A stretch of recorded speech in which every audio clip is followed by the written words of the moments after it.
जय हिंद दोस्तों, welcome to our science classes. मैं राधे से आज पढ़ाने जा रहा हूँ आपको सेकेंडरी सेक्सुअल ऑर्गन, जो कि हमने इससे पिछले वीडियो में आपको प्राइमरी सेक्सुअल ऑर्गन के बारे में बता दिया था। आज हम जानेंगे सेकेंडरी सेक्सुअल ऑर्गन क्या होता है। सेकेंडरी सेक्सुअल ऑर्गन के अंतर्गत हम देखेंगे first fallopian tube, second uterus और थर्ड नंबर वेजाइना। इसमें फेलोपियन ट्यूब होता है, इसको फिगर के माध्यम से पहले थोड़ा समझ लीजिए।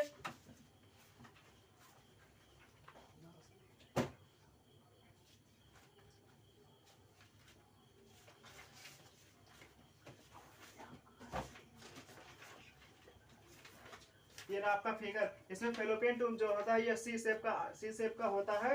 और सेकंड आपका जो है यूट्रस होता है और थर्ड आपका वेजाइना होता है। ये आपका फिगर में फर्स्ट इसमें देखेंगे फेलोपियन ट्यूब। फेलोपियन ट्यूब में क्या होता है? Fallopian tube it is the main part of the secondary sexual organ. इसमें आप लिख सकते हैं कि it is the main part of secondary sexual organ. मतलब क्या होता है? ये सेकेंडरी सेक्सुअल ऑर्गन होता है फेलोपियन ट्यूब जो है आपका। सेकंड पॉइंट, और इसमें देखेंगे आगे that transport ovum to zygote. मतलब जो ओवरी से जो ओवम निकलता है और स्पर्म आने के बाद जब फर्टिलाइजेशन होता है स्पर्म ओवम का, इसको जाइगोट कहते हैं। तो ये ट्रांसपोर्ट करता है ओवम का भी और जाइगोट का भी। ये जाइगोट जो है यूट्रस में आके जो है अटैच हो जाता है। तो इस कह सकते हैं हम कि जो ये फेलोपियन ट्यूब जो है ट्रांसपोर्ट करता है ओवम टू जाइगोट का। सेकंड पार्ट देखेंगे हम, it is also known as fertilisation tube. मतलब इसको और के साथ फेलोपियन ट्यूब को भी हम फर्टिलाइजेशन ट्यूब के नाम से भी जान सकते हैं। जैसा कि इसमें ओवरी से ओवम निकलता है तथा मेल पेनिस से स्पर्म आता है जहाँ पर फर्टिलाइजेशन होता है। और ये फर्टिलाइजेशन जो आपका फेलोपियन ट्यूब में होता है, इसलिए इसको कह सकते हैं it is also known as fertilisation tube. Third part आप देखेंगे, it is connected with ovary and ovary connect to the fimbriae.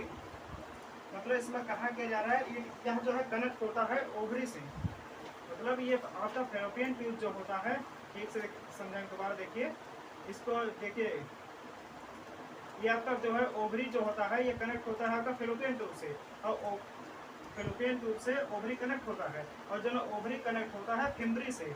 इसलिए इसको कह सकते हैं फेलोपियन ट्यूब जो कनेक्ट होता है ओवरी से और ओवरी कनेक्ट होता है फिम्बरी से। बाकी हम नेक्स्ट पार्ट देखेंगे यूट्रस आपका सेकंड वीडियो में।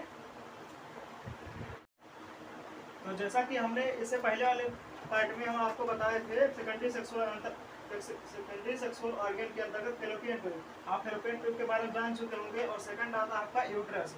चलिए यूट्रस के बारे में जानते हैं। जैसे कि फिगर के माध्यम से दिखाया जाए, आपका ये यूट्रस पार्ट होता है मेल फीमेल का यूट्रस है। यूट्रस के बारे में हम देखेंगे, it is the part of secondary sexual organ. जैसा कि हर एक जैसे आपके सेकेंडरी सेक्सुअल ऑर्गन जितने भी पार्ट आते हैं, इसमें आप सब में लिख सकते हैं it is the part of secondary sexual organ. पहली लाइन बनाने के लिए आप लिख सकते हैं it is the part of secondary sexual organ. अब सेकंड लाइन आप देखेंगे, it is a part where implantation of embryo. अब एम्ब्रॉय का होता है जैसा जब यहाँ से ओवरी से ओवम रिलीज होता है और स्पर्म आता है, तो यहाँ पर फर्टिलाइजेशन होता है जहाँ पर आपका जायगोट बनता है। जायगोट जब कई स्टेज के फलस्वरूप जब यहाँ पर यूट्रस में आता है, एंडोमेट्रियम लेयर से अटैच होता है, तो अटैच होने के बाद ये एम्ब्रॉय में कन्वर्ट हो जाता है। इसका मतलब कि इम्प्लांटेशन का मतलब होता है यही कि जो फेलोपियन ट्यूब से यूट्रस में आके अटैच होना ही एम्ब्रॉय का इम्प्लांटेशन कहलाता है। सेकंड पार्ट देखेंगे, it is elastic part made from connective tissue. मतलब it is elastic part. Uterus जो आपका इलास्टिक पार्ट होता है जो कि मेड फ्रॉम कनेक्टिव टिश्यू। जैसे कोई भी जो है लेयर जो होती है ऊपर की लेयर के अंदर की जो मुख तक जो है कनेक्टिव टिश्यू की बनी होती है, इसलिए इसे कह सकते हैं it is elastic part made from connective tissue. Second part देखें, इट्स वेट इज अबाउट 30 से 40 ग्राम।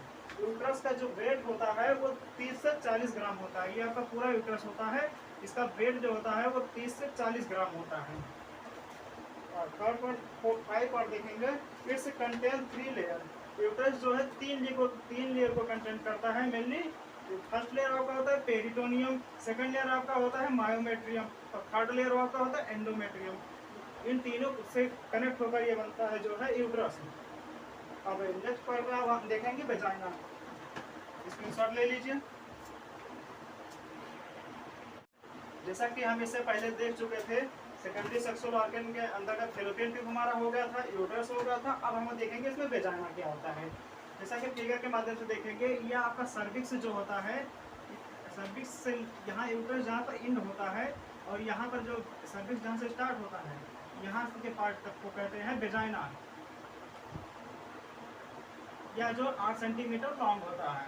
अब वेजाइना के अंतर्गत हम देखेंगे, it is the part of secondary sexual organ. जैसा कि हम इससे पहले भी आप सभी को बताया कि सेकेंडरी सेक्सुअल ऑर्गन की बात होती है तो वहाँ पे सबसे पहले लिखा जाता है कि चाहे जो आ जाए फैलोपियन ट्यूब हो या यूट्रस हो या वेजाइना हो, वहाँ पर आप सबसे पहले लिखिए it is the part of secondary sexual organ. आपका एक लाइन यहाँ क्लियर होता है, it is the part of secondary sexual organ. Second देखेंगे, it is a part of sexual organ, मतलब जो है कि इसे क्या कहते हैं, पार्ट ऑफ सेक्सुअल ऑर्गन। मतलब जो सेक्स, जब मेल जो है फीमेल के साथ सेक्स करता है तो केवल उसका पेनिस जो है यहाँ तक ही अटैच होता है, इसलिए इसे कहते हैं it is a part of sexual organ. जबकि पेनिस जो है, जबकि यूट्रस के लेयर तक ही रह जाता है, इसको कहते हैं part of sexual organ.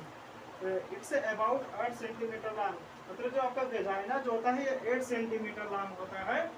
Next part देखेंगे इसमें, it is help of transportation of sperm. Vagina का जो मुख्य कार्य होता है, ये केवल जो है स्पर्म को जो है ट्रांसपोर्टेशन करता है यूट्रस में, यूट्रस और यूट्रस ट्रांसपोर्टेशन करता है आपका फैलोपियन ट्यूब में। तो इसमें हम देखेंगे कि it is the help of transportation of sperm, मतलब वेजाइना जो है ये केवल ट्रांसपोर्ट करता है स्पर्म का, मतलब पेनिस द्वारा स्पर्म यहाँ से डिक्रीज किया जाएगा और ये जो है ल्यूमेन के द्वारा गति करते हुए धीरे धीरे जो है आपका फैलोपियन ट्यूब में चला जाएगा। It is the external part of female reproductive system, मतलब एक तरीके से इसको बोल सकते हैं कि यह जो है फीमेल रिप्रोडक्टिव सिस्टम का एक एक्सटर्नल पार्ट होता है। स्क्रीनशॉट ले लीजिए इसका, बाकी के नेक्स्ट वीडियो हम अगले पार्ट में बनाएंगे। जय हिंद।